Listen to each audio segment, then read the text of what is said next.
新聞自由究竟所講嘅係新聞工作者同埋公眾嘅自由啊，還是係媒體老闆嘅言論自由，同埋用嚟巴結政府權貴嘅公關同埋生財工具呢？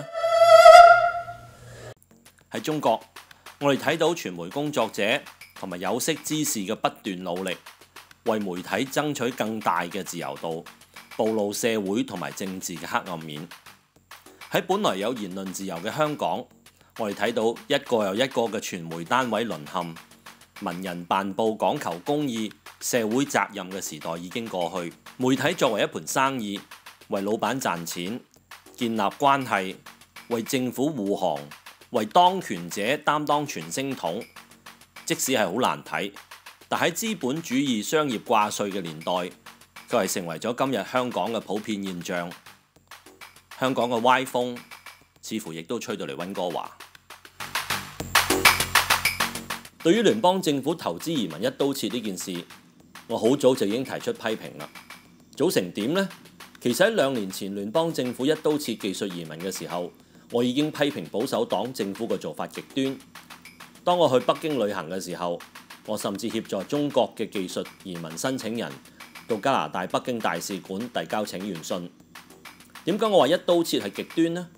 因為呢一種係政府好少運用，亦都唔應該運用嘅非常手段。呢種手段既不公道，亦違反合約精神，更加損害國家嘅信用同埋聲譽。情況就好似一個發展商推出樓盤，買家排咗3日3夜隊，按照規矩繳付訂金，辦足手續。不過之後等咗5年，發展商卻係突然之間宣布一刀切，有樓都唔賣俾你，仲話你啲買家樣衰同埋冇文化，退翻訂金啊，叫你過主。你話咁樣做啱唔啱呢？同埋係咪好過分呢？你認為咁樣做對發展商嘅商譽會唔會有好大嘅影響呢？喺2011年 BC 省政府便曾經俾一間公司入稟法院控告，結果省政府賠咗3000萬。原因係省政府嘅廳長邀請一間公司申請開採鈾礦，人哋花錢花時間跟足你省政府嘅程序同埋要求，又做埋評估，但係到最後省政府佢係突然之間改變主意，話唔俾人開採喎。咁人哋做咗咁多嘢，依足你政府所定嘅程序同埋要求，咁咪告上法庭咯。省政府理虧，當然要賠錢啦。聯邦政府一刀切嘅做法，跟上述2個例子其實差唔多，分別係聯邦政府比省政府同埋地產商更加大隻、更加有錢同埋有權啫嘛。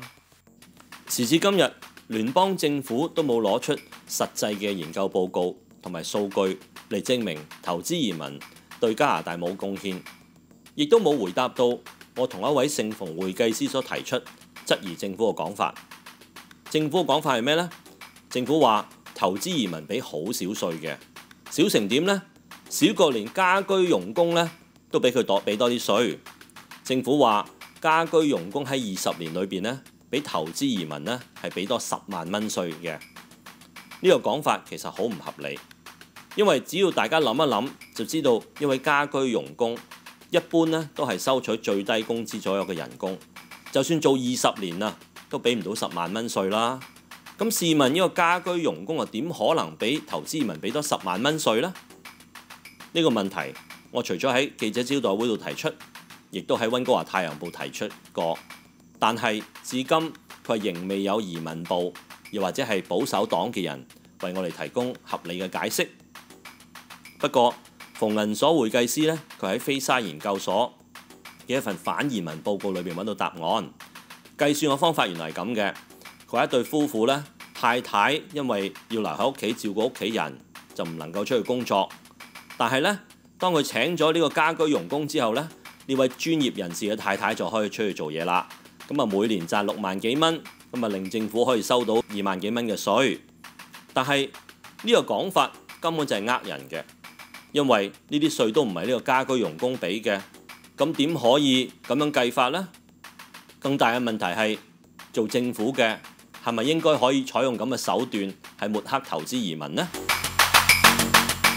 聯邦移民部長同埋佢嘅官員話，投資移民又冇創業，又冇製造就業，英文能力又差過啲難民，所納嘅稅仲少過家居嘅傭工。政府把所有嘅問題同埋責任都推到投資移民身上，但係政府所講嘅係咪全部都係真話呢？若果政府唔老實，我哋又點樣知道佢幾時係講真，幾時係講假呢？即使投資移民真係有上述嘅問題，責任都喺政府而唔係投資移民身上，因為人家都係按照加拿大政府所開出嘅條件嚟申請，政府都冇要求投資移民，好似企業移民又或者自僱移民咁嚟創辦生意，亦都冇要求投資移民，好似技術移民咁樣要有相當嘅英法語能力同埋教育程度。咁你又點可以怪人呢？就好似加拿大政府從前收取退休移民一樣啫嘛。你可唔可以批評人哋，話人哋退休移民嚟到呢度又唔工作，又唔俾稅，又唔創業呢？當然唔得啦，因為當初政府收人哋嘅時候係收人哋嚟呢度退休噶嘛，目標唔係叫人哋嚟工作或者做生意。咁人哋嚟咗之後，你可唔可以怪人哋話人哋唔嚟呢度開工同埋做生意呢？因此政府批評投資移民唔乜唔密，根本就打橫嚟講。事實係，即使政府冇要求投資移民喺加拿大創辦生意，好多投資移民都會喺本地搞生意。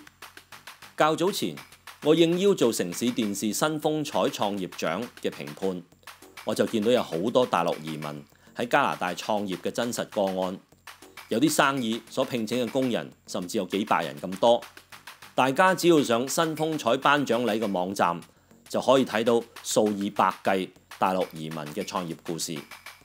此外，大家亦都可以喺網上邊揾到一份由幾位學者進行專門長期評估投資移民計劃嘅一份報告書。呢份報告名為《投資移民對加拿大嘅經濟影響》The Economic Impact of Immigrant Investor Program in Canada 嘅研究報告。報告嘅結論係投資移民對加拿大有貢獻。呢批學者並且建議政府擴大招收更多嘅投資移民。今次投資移民一刀切呢件事，反映出社會裏邊對大陸移民嘅一啲不滿情緒。而呢股不滿情緒，今日雖然矛頭係指向大陸嘅投資移民，但係呢股不滿嘅情緒，其實同樣亦都係反映喺其他類別嘅大陸移民身上。甚至乎香港移民，因為對於非華人嚟講，香港、台灣又或者大陸移民，其實睇落去都係一樣嘅。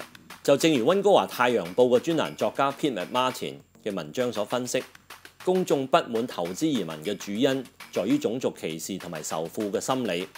其實類似嘅輿論喺90年代嘅英文媒體比今天更盛同埋更大聲。呢啲批評嘅聲音有炒高房價、斬大樹、建造怪獸屋、冇禮貌、開名車佢係不守交通規則、唔講英文、大聲講嘢、隨地吐痰，仲有啲錢嚟得唔乾淨。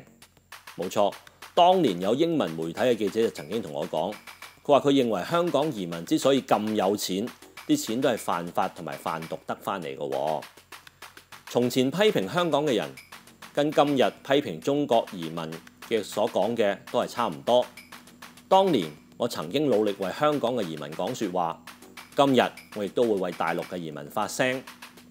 昨天香港移民既然能夠認知同埋改變惡習，我相信假以時日，來自中國嘅移民亦都可以吸收家國嘅民風而自我完善。Scrapping the Investor Immigrant Program cannot resolve our high housing prices or transportation problems. So what next? Do we want to stop immigration to Canada altogether? Like Vancouver Sun columnist Pete McMartin said earlier in his commentary, public discontent with investor immigrants is based on racism and resentment of the rich. In fact, criticism against Chinese immigrants in the 90s were louder than nowadays. Those criticisms include jacking up real estate prices, cutting trees, building monster houses, being impolite, driving fancy cars with bad road manners, not speaking English, speaking in native tongue loudly in public, spitting, illegitimate wealth, etc. What Hong Kong immigrants were being criticized for is very similar to what mainland Chinese immigrants are being condemned for nowadays. I defended Hong Kong immigrants in the past, and I don't see why I shouldn't speak up for the China immigrants. The fact is, the above criticisms are not aimed only at investor immigrants from mainland China. After all, to most non-Chinese people, all the Chinese look very much the same. If Hong Kong immigrants can recognize their shortcomings and imperfect behaviors, as they have recognized, then I trust that given time, newcomers from China could also learn from Canadian customs and improve.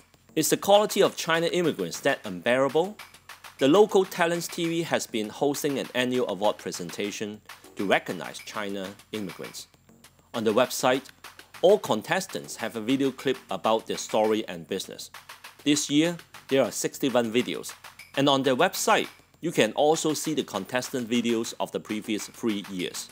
So altogether, you are talking about several hundred China immigrant stories, their efforts, struggles, and contributions.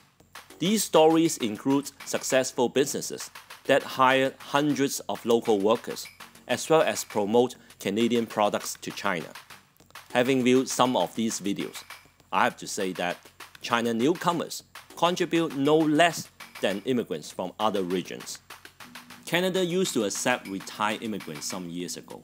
So can we criticize these retired immigrants for not working, not paying income tax, or not creating businesses? Enhancing government policy is the responsibility of the government. It is unjust for the government to smear investor immigrants in order to cover up the shortcomings and faults or perceived faults of the policy.